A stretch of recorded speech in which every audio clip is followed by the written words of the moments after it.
Dun, dun, dun. She's alright.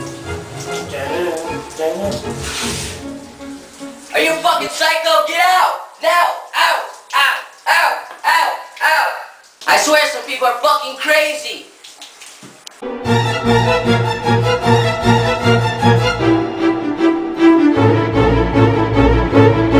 Hey everyone, and welcome to the 31 Nights of Fright countdown to my top 20 favorite horror movies of all time.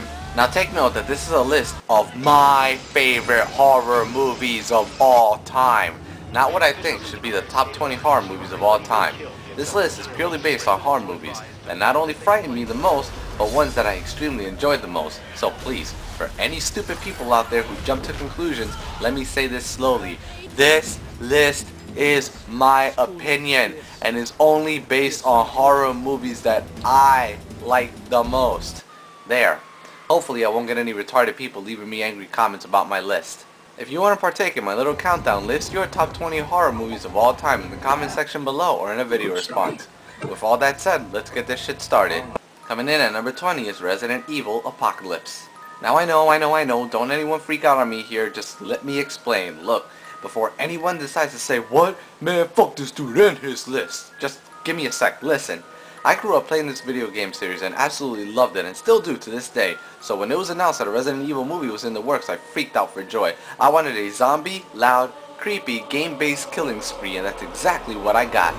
Then all that was amplified with the second movie, and yes, I know it falls victim to mediocrity, and it is a bit cheesy at times and loud rather than actually scary, but like I said, I wanted this to be a zombie game clusterfuck, and a well one too, and well, that's what I got. There were also parts of the games like places and characters, and at times the movie really is stylish in its own ways. The movie really isn't meant to be taken so seriously.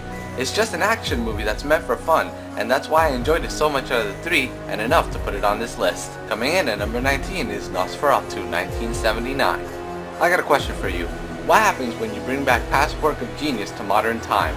In this case, you would get a modern day work of genius. Nosferatu is one of the greatest vampire and horror movies of all time that set the groundwork for future horror films to come, and its remake is a stylish, genius take on the 1922 movie in its own right. We get a modern look of horror for the movie with its creepy atmosphere and darker tone, as well as seeing this genius work in color. I mean, come on, it's a fucking masterpiece on top of a masterpiece. Need I say any more? Coming in at number 18 is Psycho. Directed by the legendary Alfred Hitchcock, Psycho is one of the landmark films to change the world of cinema and horror. Based off of the Ed Gein killing, Psycho takes you for a dark and twisted ride into the happenings of a man with a truly twisted psyche. It was innovative and did enough to scare you, but left enough information out to the point where it would let the movie viewer create their own endings and continuations to the movie. As Hitchcock believed, what goes on through the darkest depths of people's minds is scarier than anything he could put on screen, and so he was right. Coming in at number 17 is House on Haunted Hill. Both of them. I am a straight up to the extreme fan of ghost stories and horror movies about hauntings and the creepy religious, so it's no shock that I love this movie enough to add both of them to my list.